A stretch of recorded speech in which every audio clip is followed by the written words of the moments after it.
pads on today. Yeah. Obviously, it sounds different. How did it feel for you? And what kind of vibe do you get from a pads on day? It was great. I really loved the response. Offense didn't have the greatest day yesterday, and I think we all challenged each other, and we came out, hit some adversity right in the middle part with the defense, getting us, and then we responded and had a good streak there at the end. So what we just talked about, we don't want to make the same mistake twice. Mistakes are going to happen. We want mistakes to happen at times, but never make the same mistake twice, and just build this thing piece by piece. What's the important thing that you have to accomplish through the early stages of camp, especially just settling in with the new team? Getting comfortable, right? Getting comfortable, there's two things. On the football field, it's getting comfortable, getting my eyes in the right place. Getting comfortable with the plays where I'm not passive, I'm aggressive, and my eyes are ahead of the play. Off the field, it's just getting to know your teammates, knowing how to get to the lunchroom and how to, interact with new guys, make sure that you're putting names to the faces. It's a lot of new people, so both of those are brick by brick kind of operations. I've talked to a lot of guys. They say the vibe's pretty good this year compared to the last couple of years, and a lot of guys point to you coming in and playing the leadership role and everything. I guess it's nice that you're fitting in anyway. And I'm glad to hear that. Hopefully I'm doing it the right way. I'm trying to be authentic and move the way I move and get to know guys and also understand what there has already been built here, understand the culture here. There's a long history of great football here. So tapping into that and also understanding the work that we've put in the last couple of years. So building it day by day and piece by piece. I know you've been in the hotel and everything, and you haven't probably got a lot of the town, but have you noticed the hockey vibe going on and the excitement level? Well, I'm not allowed to watch games anymore because I watched the game one and I turned it on at the end of the second and they scored like 3 goals and then they lost. So I've been staying away, but the vibe's been good. I've noticed when you drive past the stadium on game days, it's been really good, and I'm hoping they take it as far as they possibly can this year. What's the relationship like with Tre the first few days of camp? Obviously, a little bit of an awkward situation for him. Starting last year, the second half of the season, coming in now with you here. What's that relationship like?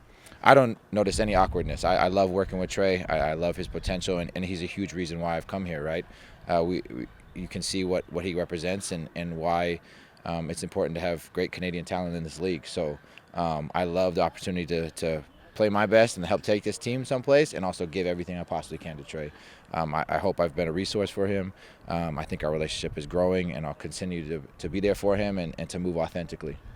And maybe last year, talk a little bit about last year, USFL, what that experience was like.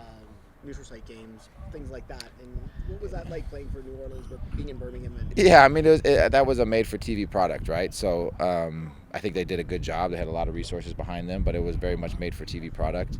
I think that league's going to be around for a long time, but it was a different operation. I enjoyed my time there. I enjoyed being around my daughter every day. I enjoyed being in the States, but I'm happy to be back in the CFL, and I'm glad this league has a long history, and hopefully go for a lot more years and have a brighter future ahead. Just talking about bonding with teammates, you've been around a lot of teams and you've had to learn a lot of different players. Have you developed any processes as far as reaching out to both the defensive players or like getting to know guys and committing them to memory? Committing to memory. My wife has a really great tool where you have a house, a big house, and everybody with the same name, you put them into a room. So everybody that's named Bobby or whatever, there's a room for all the Bobbies. So that you place them and you can remember their name. And that's a tool that I've used and incorporated for remembering names. It doesn't always work. I'm not as smart as she is. So sometimes that doesn't work as well. But I think it's moving authentically, right? And getting out of your comfort zone when it comes to meeting new people. It's comfortable and easy to sit at a table that guys. Maybe go sit at a different table at lunch and ask guys about what they're doing and just be comfortable being uncomfortable in that situation and asking the old man questions and we're learning where they're from and what they like, and that's just you just got to be purposeful with it, but also move authentically and not try too hard, I guess. Is that process as tough as it is maybe rewarding? I mean, 70, 80 new people you need to kind of learn on the fly, but also that's 70 new, 80 new people you get to kind of get to know. It's awesome. It's not easy. It's a bizarre, kind of work environment where you got 70 people you don't know, maybe, especially this year or something. So it's fun. It's great. I mean, that's one of the great things about football. That's why the football locker room is a special place. It's people from all over.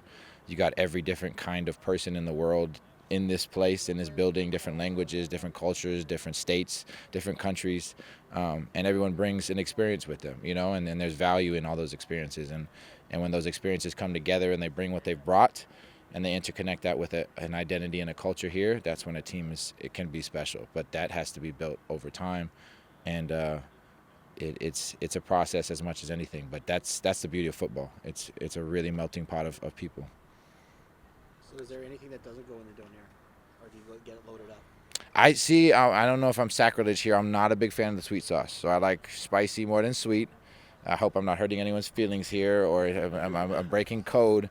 But I don't like the sweet sauce so much, and no onions. But everything else you can possibly stuff in there, and then spicy rather than sweet.